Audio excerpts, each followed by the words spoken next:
മാന്യപ്രേക്ഷകർക്ക് നമസ്കാരം. ഇറാന്റെ പുതിയ പരമോന്നത നേതാവ് മൊജ്തബ ഖമേനി വലിയ വെല്ലുവിളിയൊക്കെ ആയിട്ട് രംഗത്തെത്തിയിട്ടുണ്ട്. വലിയ ജിഹാദിനൊക്കെ ആഹ്വാനം ചെയ്തിട്ടുണ്ട്. അതിനൊക്കെ ചുട്ട മറുപടിയുമായിട്ട് ഇസ്രായേലി പ്രധാനമന്ത്രി ബെഞ്ചമിൻ നെതന്യാഹു ലേറ്റസ്റ്റ് ആയിട്ട് രംഗത്തെത്തിയിട്ടുണ്ട്. അദ്ദേഹം പറഞ്ഞത് അതേപോലെ തന്നെ അതിന്റെ പരിഭാഷ നമുക്ക് ഈ ഒരു വീഡിയോയിൽ തന്നെ മുന്നോട്ട് വെക്കാം. അതിനു മുമ്പ് മൊജ്തബ ഖമേനി നടത്തിയ ജിഹാദ് എന്താണ് ആഹ്വാനം, ആ ആഹ്വാനത്തിൽ എന്തൊക്കെയാണ് പറഞ്ഞത് എന്നൊന്ന് പരിശോധിക്കാം. ഈ മൊജ്തബ ഖമേനി വിളിച്ചു പറയുന്നത് US പ്രസിഡന്റിനെ, ഇസ്രായേലി പ്രധാനമന്ത്രിയെ, US സ്റ്റേറ്റ് സെക്രട്ടറിയെ, US-ന്റെ പ്രതിരോധ സെക്രട്ടറിയെ, ഫ്രഞ്ച് പ്രസിഡന്റിനെ, ഇറ്റാലിയൻ പ്രധാനമന്ത്രിയെ, ജർമ്മൻ ചാൻസലറെ, ഇങ്ങനെ നീളുന്നു. ഇവരൊക്കെ ഇല്ലാതെയാക്കുമെന്നാണ് പുതിയ പരമോന്നത നേതാവ് പ്രഖ്യാപനം നടത്തിയത്. ജിഹാദിന്റെ ആഹ്വാനവും വന്നിട്ടുണ്ട്. നമ്മൾ അവിടെ ഉണ്ടെങ്കിലും ഇല്ലെങ്കിലും ഇത് പൂർത്തീകരിക്കപ്പെടും. താമസിയാതെ ലോകമെമ്പാടുമുള്ള ഓരോ സ്വതന്ത്ര വ്യക്തിയും ഈ ദിവ്യ ദൗത്യത്തിന്റെ ഒരു ഭാഗം നിറവേറ്റും. ആഹ്വാനം ചെയ്യാ ജിഹാദിന് വേണ്ടിയിട്ട് വലിയ പ്രഖ്യാപന, ലോകം മൊത്തമുള്ള ജിഹാദികൾക്ക് ആഹ്വാനമാണ് ഈ നടത്തിയത്. പൊട്ടിത്തെറിക്കുന്ന ടീമുണ്ടല്ലോ, അവർക്ക് ആഹ്വാനം നടത്തുക. നമ്മുടെ കേരളത്തിലൊക്കെ ഉള്ളത് ഈ ഷിയ മുസ്ലിം എന്ന് പറയുന്നത് നമ്മുടെ കേരളത്തിൽ വളരെ തുച്ഛം. നമ്മുടെ കേരളത്തിലെ ബഹുഭൂരിപക്ഷം മുസ്ലിങ്ങൾ എന്ന് പറയുന്നത് സുന്നി മുസ്ലിങ്ങളാണ്. ഒറ്റക്കെട്ടായിട്ട് ഈ ജിഹാദിയൊക്കെ തള്ളിക്കളയണം. ആയത്തുള്ള അലി ഖമേനിക്ക് ശേഷം വന്നതും ഒന്നാം തരം ജിഹാദിയായിട്ടുള്ള മൊജ്തബ ഖമേനി തന്നെയാ ലോകത്തെ പ്രധാനപ്പെട്ട നേതാക്കന്മാരെ ഇല്ലാതെയാക്കുമെന്നോ, അതിന് ഞാനില്ലെങ്കിലും ഞങ്ങളില്ലെങ്കിലും അതിന് ആഹ്വാനം ചെയ്യാ, തീർക്കണമെന്ന് പറഞ്ഞിട്ട്. ഇതിനെയാണ് പച്ചക്ക് ജിഹാദി എന്ന് പറയേണ്ടത്. ഇനി നമ്മുടെ കേരളത്തിലെ മാധ്യമങ്ങൾ മുക്കിയിട്ടുള്ള കുറച്ച് വാർത്തകളുണ്ടല്ലോ, നമുക്കത് പറയാതെ മുന്നോട്ട് പോകാൻ സാധിക്കുമോ? ഇന്ത്യക്കാരായിട്ടുള്ള ലക്ഷക്കണക്കിന് ആളുകളല്ലേ ഗൾഫ് രാജ്യങ്ങളില് ജോലി ചെയ്ത് മുന്നോട്ട് പോകുന്നത്.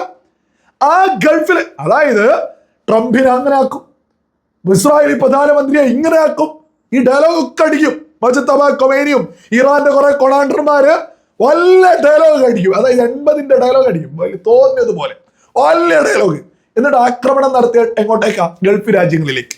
എങ്ങോട്ടേക്കൊക്കെ? ഈ ആഴ്ച, അതായത് ആയത്തുള്ള അലി ഖമേനിയുടെ കബറടക്കവുമായി ബന്ധപ്പെട്ട് പുതിയ പരമോന്നത നേതാവ് മൊജ്തബ ഖമേനി വീരവാദം അടിച്ചതിന് ശേഷം അവര് ആക്രമണം നടത്തുന്നത് എങ്ങോട്ടേക്ക്? ഗൾഫ് രാജ്യങ്ങളിലേക്ക്. ഏതൊക്കെയാണ് എന്നത് ഞാൻ എടുത്ത് വായിച്ചു കേൾപ്പിക്കുക. അതായത് ഖത്തറിലേക്ക് ആക്രമണം നടത്തിയിട്ടുണ്ട്, ചില അവശിഷ്ടങ്ങളൊക്കെ തന്നെ വീണിട്ടുണ്ട് എന്നുള്ളതും കൃത്യമായിട്ട് റിപ്പോർട്ടുകളുണ്ട്. UAE വളരെ ശ്രദ്ധയോടുകൂടി മുന്നോട്ട് പോകുന്നു.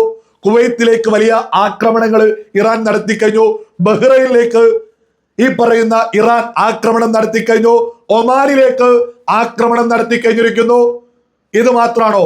സൗദി അറേബ്യയിലേക്ക് ഇറാന്റെ അച്ചുതണ്ടായിട്ടുള്ള ഈ ഭീകര അച്ചുതണ്ടിന്റെ ഭാഗമായിട്ടുള്ള ഹൂത്തി ഭീകരര് സൗദി അറേബ്യയിലേക്ക് ആക്രമണം നടത്തൽ തുടങ്ങി. ഈ കഴിഞ്ഞ ആഴ്ച പ്രധാനപ്പെട്ട സൗദി അറേബ്യയിലെ അബഹ എയർപോർട്ടിലേക്ക്, അന്താരാഷ്ട്ര വിമാനത്താവളത്തിലേക്ക് ആക്രമണം നടത്തിക്കൊണ്ടിരിക്കുക ഹൂത്തി ഭീകരര്. ഇറാന്റെ പ്രധാനപ്പെട്ട ഭീകര സംഘമാ ഹൂത്തികൾ. അവരാക്രമണം നടത്തിക്കൊണ്ടിരിക്കുക. ഇത് മാത്രമാണോ? ജോർദാനിലേക്കോ, ഗൾഫ് രാജ്യത്തെ ഈ പറയുന്ന മുസ്ലിം ഭൂരിപക്ഷ രാജ്യങ്ങളിലേക്ക് മാത്രമല്ല, ജോർദാനിലേക്കും ഒന്നിനെയും വിടുന്നൊന്നുമില്ല. ജോർദാനിലേക്ക് വലിയ ആക്രമണം ഇറാൻ നടത്തിക്കൊണ്ടിരിക്കുന്നു.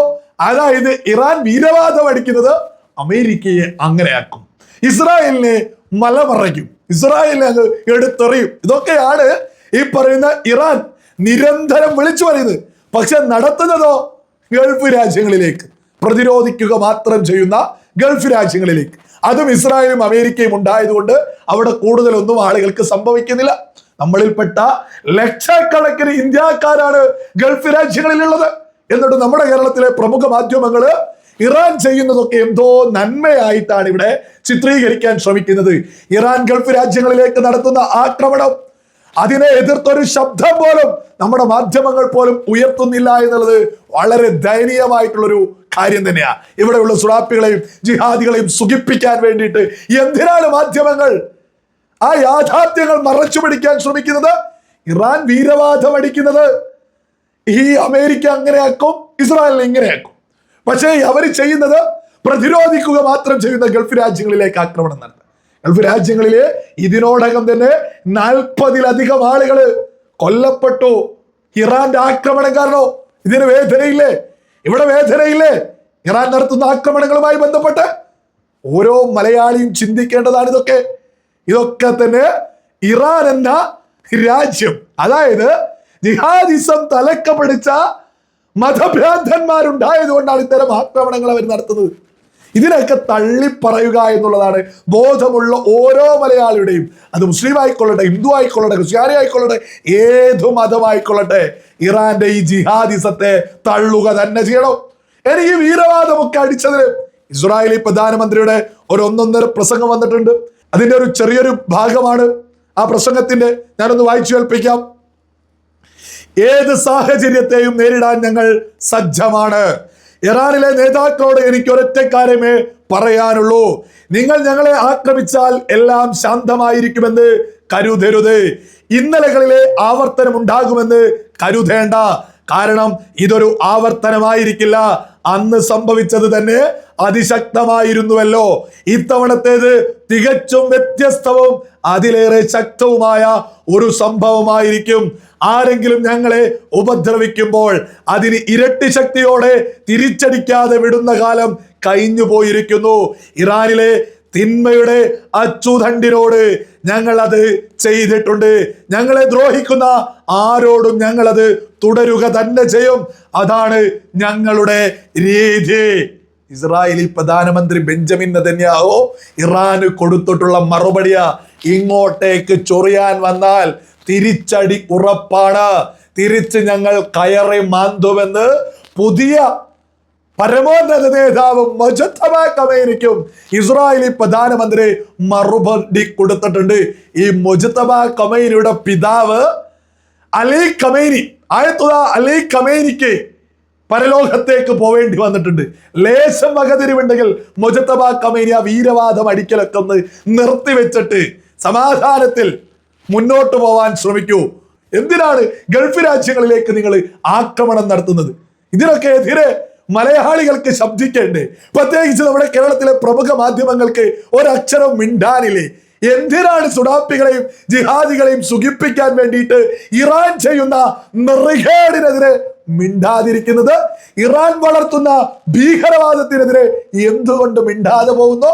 ഹൂത്തി ഭീകരരെ സൗദി അറേബ്യയിലേക്ക് ഈ കഴിഞ്ഞ ആഴ്ചയും ആക്രമണം നടത്തിക്കൊണ്ടിരിക്കുക. നിരന്തരം ആക്രമണം.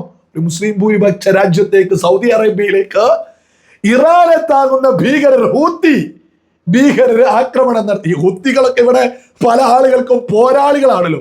ആ പോരാളികൾ ഇപ്പോ മുസ്ലിം ഭൂരിപക്ഷ രാജ്യമായിട്ടുള്ള സൗദി അറേബ്യയിലെ സാധാരണക്കാരെ ലക്ഷ്യം വെച്ച് ആക്രമണം നടത്തിക്കൊണ്ടിരിക്കുക. ഇറാൻ ലോകത്തിന്റെ നാശം എടുക്കണമെന്ന രീതിയിലാണ് മുന്നോട്ട് വന്നത്. ഒരു തർക്കമില്ലാത്ത വിഷയം. ഇറാനാണ് ഈ ഹൂത്തി എന്ന ഭീകര സംഘടനയെ, ഹമാസ് എന്ന ഭീകര സംഘടനയെ, ഹിസ്ബുള്ള എന്ന ഭീകര സംഘടന, ഇത്തരം ഭീകര സംഘടനകളൊക്കെ തന്നെ വളർത്തുന്നത് ഇറാനാണ്. ഇറാൻ വെറുതെ അല്ല ഉപ്പ് വെച്ച കലം പോലെ ഇങ്ങനെ മുന്നോട്ട് പോയിക്കൊണ്ടിരിക്കുന്നത് എന്നുള്ളതും സകലതും തിരിച്ചറിയാം. ഏതായാലും വീരവാദമൊക്കെ കേട്ട് ഇവിടെ കുറെ ആള് ഉൾപ്പുളകം കൊണ്ടിരുന്നു. ആ ഉൾപ്പുളകം കൊള്ളുന്ന സകല ജിഹാദികളോടും പറയാനുള്ളത്, ഇറാനെ കൊണ്ടൊന്നും കൂട്ടിയാൽ ഒരു ചുക്കും നടക്കില്ല, കൂട്ടിയാൽ കൂടില്ല. അത് ജിഹാദികളൊക്കെ ഒന്ന് മനസ്സിലാക്കുക.